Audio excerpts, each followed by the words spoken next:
my story from the hospital bed.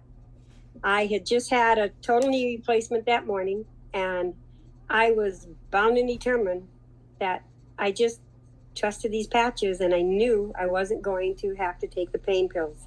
The bottle of pain pills are still in my medicine cabinet, and they have not been opened. People at physical therapy that are burning through pain pills, and I've given them my information about these patches. And my issue was, though, after the surgery, I wasn't sleeping at all, and it was really weird. So like 5-6 days I said, I got to try the REM patch because you heal while you sleep. Mm-hmm. So I did the REM patch, and I slept, and now it's like giving me back. It broke whatever was in my brain that was keeping me from sleeping. So now I'm sleeping again. But yeah,